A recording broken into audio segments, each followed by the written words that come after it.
Tengan todos un buen día.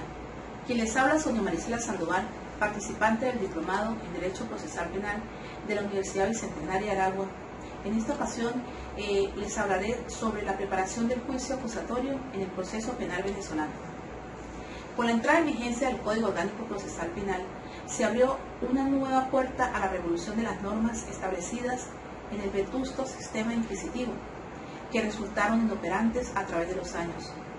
Con el nuevo Código Orgánico Procesal Penal se creó una nueva forma de garantizar el derecho a través del ius puniendi, derecho a sancionar que posee el Estado, donde se dignifican los derechos humanos, el debido proceso y el estado de libertad.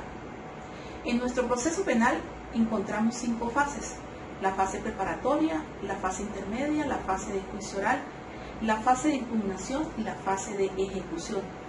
En la primera fase, que es la fase preparatoria, iniciamos con la investigación por parte del Ministerio Público, quien es el titular de la acción penal, en los delitos de acción pública, y con base en ello está obligado a ejercerla, concretándose de esta manera los principios de la legalidad y de oficialidad de la acción. En tal sentido, los artículos 262 y 263 del Código Orgánico Procesal Penal delimitan el objeto y el alcance de esta primera fase y le atribuyen al Ministerio Público la dirección de la misma, donde lo fundamental es la búsqueda de la verdad y la recolección de todos los elementos de convicción que le permitan posteriormente fundar la acusación o la defensa del imputado. La siguiente fase es la intermedia.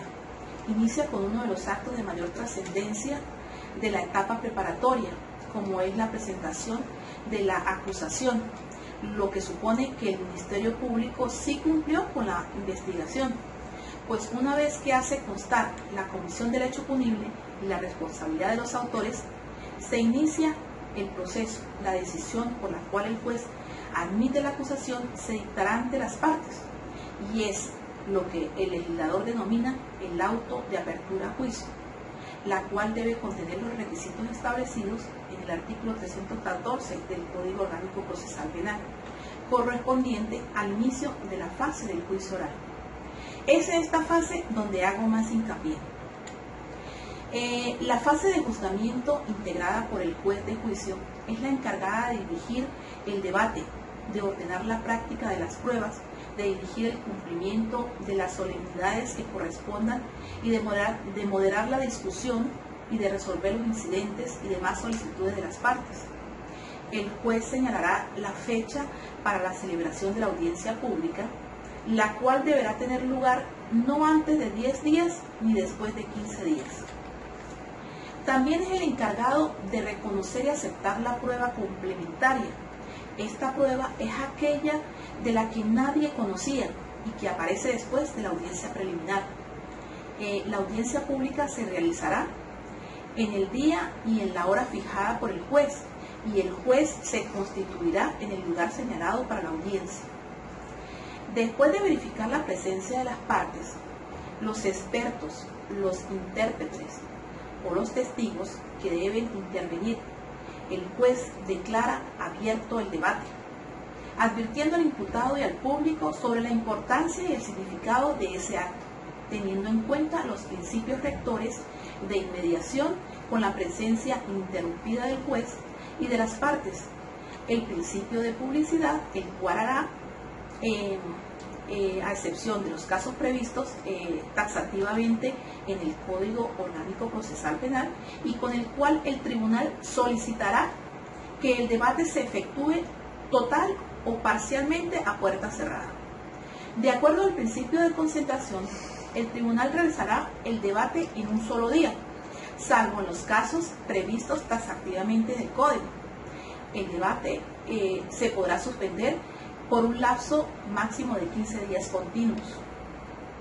Conforme al principio de oralidad, la audiencia se desarrollará de forma oral, en forma general para toda la intervención de quienes participen en dicho debate. Con la exposición de las partes se apertura el debate. El fiscal y el querellante expondrán sus acusaciones y el defensor su defensa.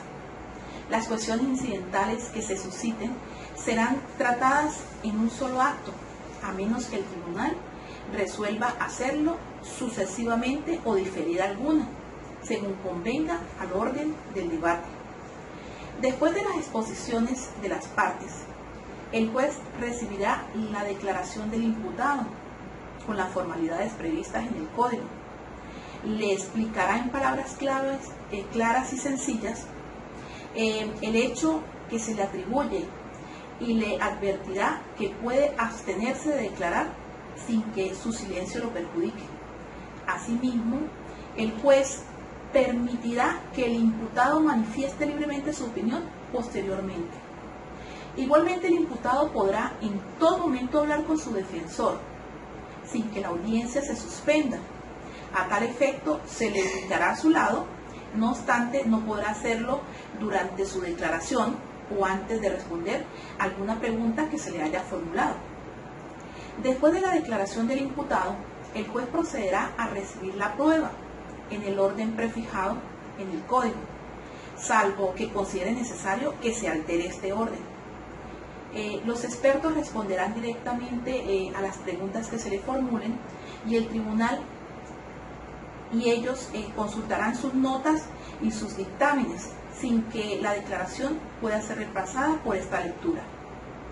Seguidamente el juez procederá a llamar a los testigos uno a uno.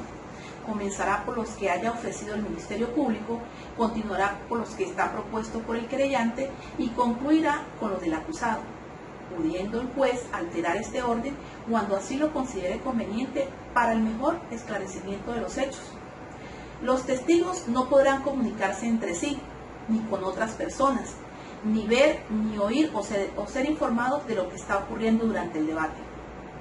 Las partes podrán objetar las preguntas que se les formulen y cuando las decisiones que dicta el tribunal limiten el interrogatorio, podrán solicitar al juez la revocación de las mismas. Los otros medios de prueba serán leídos y exhibidos durante el debate con indicación de su origen. Para las nuevas pruebas, el tribunal podrá ordenar de oficio o a petición de parte la recepción de cualquier prueba. Si en el curso de la audiencia surgen hechos o circunstancias nuevas que requieren su esclarecimiento. Terminada la recepción de las pruebas, el juez concederá la palabra sucesivamente al fiscal, al querellante y al defensor para que expongan sus conclusiones y emitan la discusión final. Seguidamente se solicitará al fiscal y al defensor la posibilidad de replicar y solo en relación a las conclusiones formuladas por la parte contraria. Cerrado el debate para la deliberación, el juez se retirará y elaborará la sentencia y convocará a las partes para el mismo día, a fin de informarlos del contenido de este dispositivo o de este fallo. La sentencia se dictará el mismo día. Se pronunciará en nombre de la República, debiendo contener todos los requisitos establecidos en el artículo 346 del Código Orgánico Procesal Penal. Si la sentencia es absolutoria, se ordenará la libertad del imputado, la cesión de las medidas cautelares y restituirá los objetos afectados al proceso que no estén sujetos a comiso y se fijarán las costas. La libertad del imputado se otorgará aún cuando la sentencia absolutoria no esté firme y se cumplirá directamente desde la sala de audiencia para la cual el tribunal cursará una orden escrita. Si la sentencia es condenatoria, se fijarán las penas y las medidas de seguridad que correspondan, estableciendo provisionalmente la fecha en las que las mismas finalicen.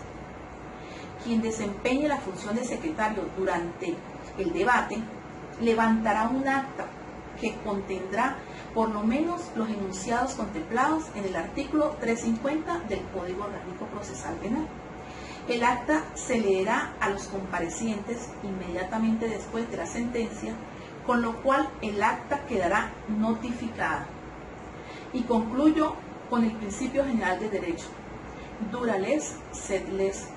La ley es dura, pero es la ley. Gracias por su atención y que tengan un buen día.